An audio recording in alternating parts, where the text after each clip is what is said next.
Happy Monday. Here's what's coming your way on the San Francisco 49ers Report by Chat Sports. We'll get you caught up on all of the latest trade reports around Jimmy Garoppolo. There's this ludicrous Deebo Samuel trade idea out there that sends him to the Baltimore Ravens for a bad wide receiver. I have to shut that down. But officially, training camp beginning tomorrow in the shadows of Levi's Stadium. We're going to have real football to talk about. So if you're pumped up for training camp, and by the way, we're going to be ramping up our coverage. That's why you got to subscribe to the channel by hitting that red sub button down below. I want you to hit that thumbs up icon and like the video. Cannot wait to officially talk about training camp and some real football. But first, today's show presented by Manscaped. You can get 20% off and free shipping on the best men's grooming products by simply using the link that is custom only for the faithful. Manscaped.com/49ers. We'll tell you more about what they have to offer coming up here in just a few moments, but I'll put that link in the comment section and the description of this video. So we begin with Jimmy Garoppolo. According to reports, 5 teams have checked in on Garoppolo. We'll get to that list of teams coming up right around the corner. There's a report out there from our homeboy Dan Cilio, who's never right about anything, that the Atlanta Falcons have offered a 2nd and a 5th. I'm shutting that down because every single report that Cilio has had over time has been shut down. But it has been said that the Falcons do have interest in Garoppolo. And, of course, last week, in case you missed it, San Francisco granted Garoppolo as well as his agent Don Yee permission to seek a trade, with training camp coming up here momentarily. As for those teams in on Garoppolo, there's a mixture of them, both in the NFC as well as the AFC. We talk about the Atlanta Falcons. That was really the first team last week that we discussed. Seattle Seahawks still lingering out there because of the questions with Drew Lock as well as Geno Smith.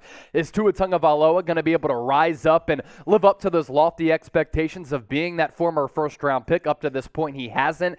And on top of that, he's been injured. Is Houston going to move forward with Davis Mills? And then what is going to happen with Deshaun Watson? Will he get suspended? If he does get suspended, for how long? And if it's for a long period of time, will the Browns come calling for Garoppolo? Now, of all these teams on this list, the Browns, the only team with enough cap space to absorb that Jimmy Garoppolo contract. So, of course, there would have to be a contract restructure for Garoppolo to get traded to one of these destinations, or the 49ers would have to absorb and take on some of that salary, and a couple of other financial gymnastics that would have to take place, maybe like one of those teams deciding to restructure a contract for somebody currently on that roster or something like that. There's also this that's pretty interesting to continue to monitor here with the Garoppolo sweepstakes. The 49ers, if they keep him the entire duration of the 2022 season, they do get a third-round comp pick back. So they're trying to weigh maybe that on top of what they might be able to get back for Garoppolo. I'd say that's last case scenario, holding on to Garoppolo for all of 2022 to get that third-round pick back, but a little bit of a security blanket there if they can't find a trade partner, or if they want him to back up Trey Lance, or if they don't have confidence in Lance to be the future signal caller for this franchise. So we just broke down all of the teams reportedly interested in Garoppolo. What do you think is the most ideal landing spot for him? Let me know right now in the comment section. A former offensive lineman who won a couple of Super Bowls throughout his career thinks that the Miami Dolphins the most ideal situation for Garoppolo because he'd be able to team back up with his former offensive coordinator Mike McDaniel, who's currently the head coach for Miami. Here's what O'Hara had to say on NFL Network. For Jimmy G to go to Miami and be reunited with Mike McDaniel, somebody that he knows, I'm saying mid-August over and over again. Why? Not just from a physical standpoint, but a quarterback standpoint. Imagine getting the playbook in mid-August, or finding out, here's my team in mid-August. I've got to accelerate this process. I've got to learn the language. I've got to speak it fluently. Now, all of a sudden, going out of the 49ers with an offense you're already familiar with, I'm sure it's a lot of the same verbiage he had in San Francisco. Like, that could be a great opportunity. So basically what O'Hara is saying there, that if he goes to Miami, even if it's late in the process, he has some type of level of familiarity with that offense because Mike McDaniel is bringing a lot of the same concepts from the Bay Area to South Beach. And here's really my take when it comes down to the Miami Dolphins. Tua Tagovailoa is still a huge unknown in the National Football League. He was drafted ahead of Justin Herbert back a couple of years ago, and when you watch him, the game isn't worthy of him being that high selection in the first round, and his play has been subpar up to this point. He's been benched by Ryan Fitzpatrick, and he's been very sporadic as a starting quarterback. On top of that, he's been injured a lot. That was also the story at the tail end of his career at Alabama. And if Tua Tagovailoa struggles throughout training camp, I think the Miami Dolphins make a lot of sense because they're in a position right now to win. That's why they spent so much money in NFL free agency. Third most money spent in the free agency period, it's the Miami Dolphins. Behind the Jacksonville Jaguars, the Buffalo Bills, the Dolphins right there at number 3, followed by the New York Jets and the Los Angeles Chargers. And when you look at that Dolphins team, a lot of those investments have come on the offensive side of the ball. Now, they do have Teddy Bridgewater as their backup quarterback, a much better option, in my opinion, as compared to Jacoby Brissett, who's the backup for Deshaun Watson. And we've been talking about the fact that the Browns, you can't sell me on the fact they're comfortable with moving forward with Brissett as the starting quarterback. Teddy Bridgewater a little bit better, but I think up to this point, we know that Teddy B is more of a backup as compared to being a starter. And Garoppolo is about a middle-tier starter in this league. He's won 71% of his starts. And with that Dolphins team, level of familiarity with Mike McDaniel, a couple of really good running backs, including Raheem Mostert, who just got cleared, one of Garoppolo's former teammates, and a really good wide receiving core. Tyreek Hill, Jalen Waddle, Mike Gesicki at that tight end spot. They invested in Cedric Wilson as well. They're not looking forward to 2 years from now winning. They want to win right now. That's why Garoppolo could make sense to Miami if Tua does struggle throughout training camp. Now, what would you do with Jimmy G? I want to hear from you, the faithful, once more in the comment section, because this is the most knowledgeable fan base in all of sports. T for trade, K for keep. Be the boss and get those votes in.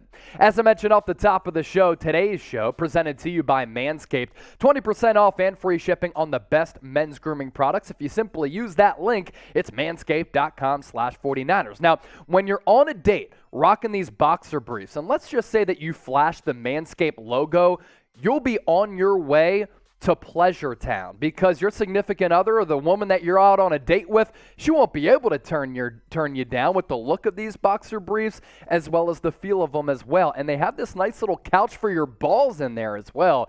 Manscaped.com/49ers. On top of the 3 boxer briefs, you also get the Lawnmower 4.0, multiple interchangeable blades, a battery life that lasts a really long time, a light so that you can see what you're actually doing.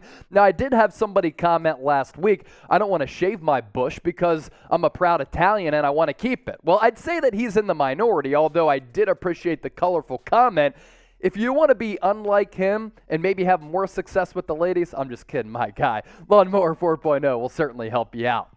Now we shift gears to Deebo Samuel. We're having fun on the show. I would never rip any of our loyal subscribers, even though sometimes you guys rip me in the comments section. At the end of the day, it's all good. So Spotrac put together 7 late summer bold NFL predictions. And this prediction and this trade idea from Spotrac, it's straight up garbage. And I don't stand for it. I'll relay my thoughts here coming up. But here is that trade idea that would send Deebo Samuel to the Baltimore Ravens in exchange for Devin Duvernay, who has talent, but up to this point really hasn't done much in his 2 seasons in the NFL since being a 3rd-round pick, and the Niners would also receive a 2nd-round pick. Now, because of the difference in production and player and impact from Deebo to Devin Duvernay, it is a stark difference. That's why I think the 49ers would be absolutely crazy and just out of their minds in making this trade. Here is the reasoning behind what Spotrac had to say in this bold prediction. Baltimore never replaced Marquise Brown after they shipped him to Arizona on draft day.